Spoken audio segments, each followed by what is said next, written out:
Olá, boa noite. Está começando mais uma edição do Jornal da Difusora. Vamos aos destaques de hoje. Polícia Civil desarticula a quadrilha envolvida em morte de filho de procurador no estado.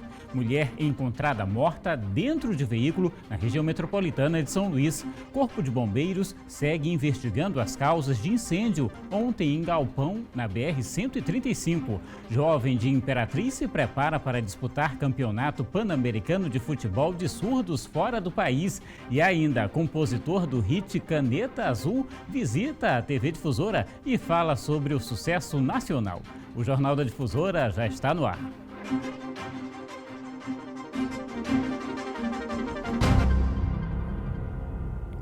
Uma força-tarefa foi montada hoje para desarticular uma organização criminosa que atuava em várias regiões do estado. O grupo seria responsável por diversos crimes, incluindo a morte do filho de um procurador. Pelo menos 12 homens já foram presos. Entre eles estão policiais militares. 2 homens foram presos em São Luís. Luiz de Jesus Pinto dos Passos e Franciomar Costa Travassos. A dupla faz parte de uma milícia que atua não só na capital maranhense, mas em outros municípios, principalmente na região da Baixada. Essas pessoas são suspeitas de praticarem homicídios com característica de execução, são suspeitas de participarem de grupo de extermínio, são suspeitas de participarem de milícia. São suspeitos também de envolvimento com narcotráfico. Dos 24 mandados de prisão expedidos pela Justiça, 12 foram cumpridos ainda na manhã desta quarta-feira. 2 deles envolvendo 2 policiais militares. 3 PMs ainda permanecem foragidos. Os 2 policiais militares foram presos no município de Viana, um deles já aposentado. Trata-se do sargento Janilson Santos Correia, que já foi candidato a vereador no município de Viana. O outro é lotado na regional do município, o soldado da Polícia Militar Cleomar Martins do Nascimento. Outras 2 pessoas que fazem parte do grupo criminoso foram presas no estado do Mato Grosso. Eles mataram o filho de um procurador do estado no município de Najatuba, foi um dos crimes que eles praticaram por último. Depois desse crime aí, eles se evadiram do estado, né? E aí nós logramos êxito nas investigações em localizá-los, ambos no estado do Mato Grosso. Então contamos com o apoio da polícia de lá, fizemos contato com eles já localizados e eles conseguiram dar cumprimento aos 2 mandados de prisão na data de hoje. A polícia segue investigando o caso de uma mulher que foi encontrada morta dentro de um veículo na região metropolitana de São Luís. A vítima estava com o marido e, segundo ele, o casal foi envenenado por criminosos. O carro onde estavam Maria Gorete Lima dos Santos, de 59 anos, e o marido já foi periciado. A caminhonete do casal estava às margens da MR 204, em Passo do Lumiar, abandonado durante a madrugada. A vítima foi achada sem vida dentro do veículo. Já o parceiro foi encontrado em estado de choque. Segundo ele, os 2 teriam sido envenenados por um grupo de 5 homens. Nada foi levado do carro. O caso segue sendo investigado pela polícia. Estamos utilizando o protocolo do feminicídio, porque toda morte violenta de mulher tem que ser investigada como se feminicídio fosse. E no decorrer da investigação a gente vai confirmar ou descartar a hipótese. Mas por enquanto não há que se falar em identificação de suspeitos. O velório de Maria Gorete foi marcado por comoção e dor de familiares, todos inconformados com a notícia. Por volta de 3h30 da manhã, uma irmã nossa ligou, informando o fato, né, que havia encontrado a nossa irmã falecida, que foi um caso estranho, né, de um local estranho. O corpo da vítima será enterrado na manhã desta quinta-feira em um cemitério localizado na estrada de Ribamar. A causa da morte, supostamente por envenenamento, será confirmada por um laudo do ML em até 10 dias. Enquanto isso, a Superintendência de Homicídios da capital investiga o caso. Nesse processo é feito o exame externo do corpo, né, em que são avaliadas toda a superfície corporal, procurando pela presença de lesões, de ferimentos, de algo que pudesse ter colaborado para o óbito. E são feitos os exames internos também das cavidades corporais, né? José Ribamar, acompanhado da Polícia Civil, realizou o corpo de delito no início da tarde desta quarta-feira. E também a realização de exames laboratoriais. Então, coletadas algumas amostras biológicas, serão submetidas à análise para a gente tentar detectar a presença de venenos, que é o que foi alegado. Vamos agora com outras notícias pelo Maranhão.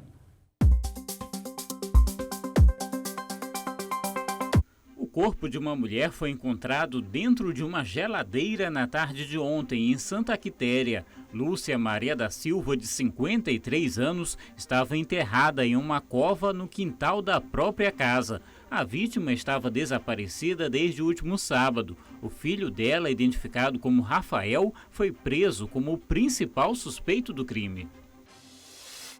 Um homem identificado como Antônio Francisco da Silva, de 39 anos, foi preso na zona rural de Codó. Ele foi denunciado pela própria família por suspeita de agredir a companheira e abusar sexualmente da filha de 11 anos. Com ele, a Polícia Militar apreendeu uma espingarda de fabricação artesanal. Na delegacia, ele negou o crime. Na capital, uma loja especializada em assistência e venda de celulares foi assaltada ontem à tarde. O crime foi registrado pelas câmeras de segurança do estabelecimento. Pelas imagens, é possível ver 2 homens. Pelo menos um deles está armado e aponta para os clientes que estão no local. Os bandidos fugiram levando objetos, um prejuízo em torno de R$15 mil. Até agora, ninguém foi preso.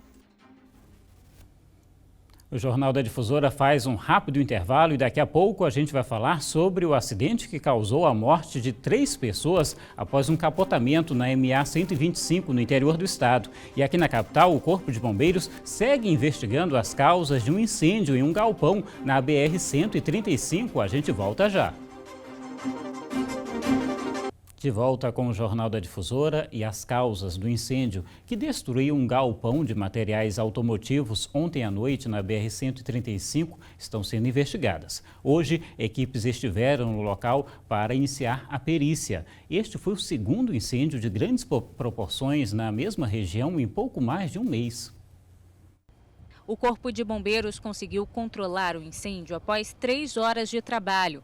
O galpão com materiais automotivos tinha, entre outras peças, um veículo e líquidos combustíveis armazenados. Por isso, as chamas se espalharam rapidamente. O fornecimento de energia elétrica foi suspenso na região porque os fios de alta tensão também foram atingidos pelo fogo. O galpão fica ao lado de outros estabelecimentos comerciais. Ainda não há confirmação de que as estruturas dos outros prédios tenham sido comprometidas. Já a do galpão, de acordo com o Corpo de Bombeiros, ficou muito danificada. Nesta manhã, os militares voltaram ao local para a coleta de materiais para a perícia que deve apontar a causa do incêndio. Apesar de todo o material que estava armazenado no galpão ter sido consumido pelo fogo, não houve registro de feridos. A gente trabalha ainda com a linha de que houve provavelmente um curto-circuito naquele local. Isso são relatos de populares e vizinhos lá bem próximos, ok? A operação em si, nós tivemos 2 viaturas de combate a incêndio, né, foram deslocadas para o local, tão logo foram acionadas pelo CIOPS, e nós tivemos mais uma carreta para apoio, para que os veículos não pudessem se ausentar do local, para fazer o reabastecimento, ou seja, o reabastecimento foi feito no próprio local. Este é o segundo incêndio de grande proporção registrado na zona rural de São Luís, às margens da BR-135 recentemente. O primeiro, do dia 12 de setembro, aconteceu em um local destinado a armazenamento de materiais para reciclagem. Na ocasião, também não houve registro de feridos. O Corpo de Bombeiros alerta para a importância da prevenção aos incêndios, tanto com o certificado de aprovação do órgão, quanto com o alvará de funcionamento expedido pela Prefeitura. Tem que ter uma conscientização do proprietário de procurar, antes do vencimento do certificado, a corporação, para que a gente possa ir lá novamente e fiscalizar e verificar se continua obedecendo às leis. 3 pessoas morreram hoje pela manhã após um grave acidente na MA 125, na região Tocantina. Segundo testemunhas, as vítimas estavam no banco traseiro do veículo de passeio. As primeiras informações colhidas pela perícia no local é que o acidente aconteceu após o pneu do veículo ter estourado. O veículo no local, pneu dianteiro esquerdo tinha alguns rasgos no lado interno, era o único que estava mais avariado, né, apesar das avarias decorrentes do capotamento. O capotamento foi próximo ao município de Cidelândia, distante cerca de 70 quilômetros de Imperatriz. Estavam no carro de passeio que transitava no sentido Cidelândia a BR-010, 6 passageiros e 3 morreram no local. Que a partir do pneu furado, o condutor estava desenvolvendo uma velocidade alta, né, que é uma rodovia, então não dá para dizer também que estava acima do limite da velocidade, e perdeu o controle da direção depois que o pneu estourou, o carro saiu da via e depois veio a capotar por 5 ou 6 vezes. As vítimas fatais foram Gilcene de Moraes da Conceição, Sebastião Martins da Silva, de 62 anos, e Valdivino Silveira da Silva, que tinha 67 anos. Outras 3 pessoas, incluindo o motorista, identificado como Francisco Conceição da Silva, foram levados ao hospital do município de Cidelândia com ferimentos leves. Uma das vítimas foi identificada como Gilcene de Moraes da Conceição e tinha 40 anos de idade. De acordo com um sobrinho que conversou com nossa equipe de reportagem, mas preferiu não gravar a entrevista, Gilcene era natural de São Pedro da Água Branca e vinha para a Imperatriz fazer uma perícia no joelho no INSS. Outra vítima, Valdivino, passava pela região pela primeira vez. Veio visitar um irmão. O acidente aconteceu já no retorno para casa, quando voltava para Fortuna, no Maranhão. A gente não sabe nem o que vai dizer, porque essas coisas, quando acontecem, fica aqui na garganta, sem poder falar. Mas as coisas é assim mesmo. A vida da gente sempre vai ser assim. Muito triste mesmo. A gente, com certeza, é uma situação muito chocante. Não sabe nem o que falar, não tem nem palavra para descrever a situação. A perícia indicou que o laudo será concluído em um prazo de 30 dias. E mesmo com o feriado de finados no final de semana, é preciso atenção para quem vai pegar a estrada. Veja na reportagem de Paula Menezes. A Polícia Rodoviária Federal vai reforçar a fiscalização na BR-316 no feriado de finados, com o objetivo principal de reduzir os índices de acidente com a fiscalização, priorizando o excesso de velocidade, embriaguez ao volante, ultrapassagem proibida e manobras indevidas geradas por condutores de motocicletas e ciclomotores. Apesar de o feriado ter caído no sábado, que não caracteriza um feriadão, mas o dia de finados costuma levar muitas pessoas para a estrada. O costume de visitar os túmulos de pessoas queridas neste dia normalmente aumenta o fluxo de veículos na BR-316. É importante a presença da Polícia Rodoviária Federal ser, digamos assim, reforçada durante esse período aí de sábado e domingo próximo, para que haja a prevenção de acidentes e até da ocorrência de crimes. E alerta que feriado é sempre uma data para ter mais atenção no trânsito, manter os faróis ligados obrigatórios em rodovias durante o dia e à noite, realizar uma revisão atenta no veículo antes de viajar, mesmo que seja para um local próximo. Mesmo sendo um deslocamento mais curto, é importante verificar elementos como o óleo do motor, verificar o estado dos pneus, verificar o estado do sistema de iluminação e sinalização do veículo, verificar, por exemplo, o limpador de para-brisas. Mesmo nós não estando num período chuvoso, é possível, né, a ocorrência de uma chuva ali, e evitar consumir álcool se for dirigir. E daqui a pouco a expectativa de um jovem de Imperatriz para o Campeonato Pan-Americano de Futebol de Surdos, que acontece fora do país. E ainda compositor do hit Caneta Azul visita a TV Difusora e fala sobre o sucesso na internet. É um instante só. De volta com o Jornal da Difusora, e um jovem atleta da cidade de Imperatriz vai participar do Pan-Americano de Futebol de Surdos. Ele será o único representante maranhense na competição, que será disputada no Chile. Na sala da casa do Gabriel, todas as medalhas e troféus conquistados ao longo dos anos. O Gabriel é jogador de futebol e participa de um time de surdos de Imperatriz. E está entre os jogadores que vai disputar o Campeonato Pan-Americano de Futebol de Surdos 2019. Eu sempre participei de campeonatos brasileiros, fora do estado, sempre. Mas as pessoas me chamaram sempre um grupo de surdo, né?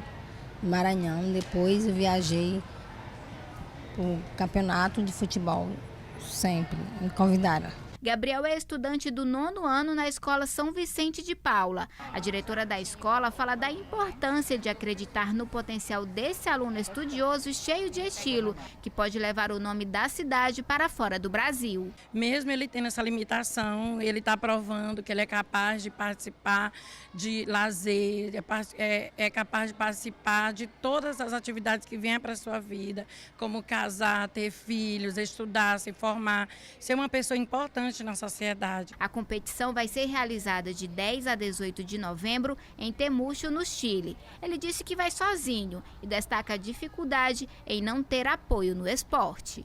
Sempre é difícil, eu quero viajar, porque eu nunca fui para fora do Brasil. A minha avó pede, mas é difícil. O dinheiro, como sabemos, é pouco, é curto, né? E eu preciso de ajuda, verdade. Eu preciso de avião para São Paulo, de avião. Aqui no Maranhão é difícil, eu não consigo. E eu peço ajuda, porque eu quero participar. Pois é, e a gente fica na torcida para que dê tudo certo. E quem esteve hoje aqui na Difusora foi o cantor da cidade de Balsas, que ficou conhecido nacionalmente com a música Caneta Azul. Manuel Gomes participou do programa Hora D, apresentado por Kate Almeida. Na entrevista, ele contou sobre o sucesso que viralizou no YouTube com o compartilhamento até de grandes nomes da música nacional.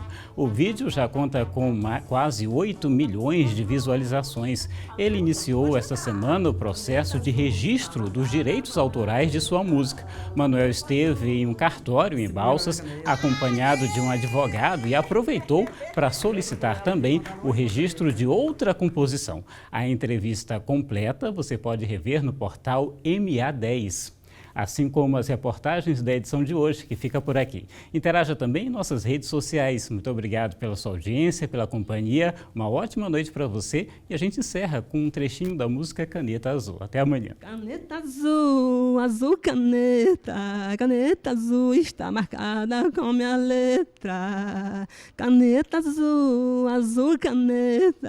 Caneta azul está marcada com minha letra. Todo dia eu viajo para o colégio com uma caneta azul e uma caneta amarela. Eu perdi minha caneta, eu peço, por favor, quem encontrou me entrega ela. Caneta azul, azul caneta. Caneta azul está marcada com minha letra. A professora, ela veio brigar comigo porque eu perdi a última caneta que eu tinha. Não brigue, professora, porque eu vou comprar outra canetinha. Caneta azul, azul caneta. Caneta azul está marcada com minha letra. Quando eu chego na minha casa, a minha mãe até me agradece. Meu filho perdeu a caneta dele, mas ela está fazendo sucesso. Caneta azul, azul caneta. Caneta azul está marcada com minha letra.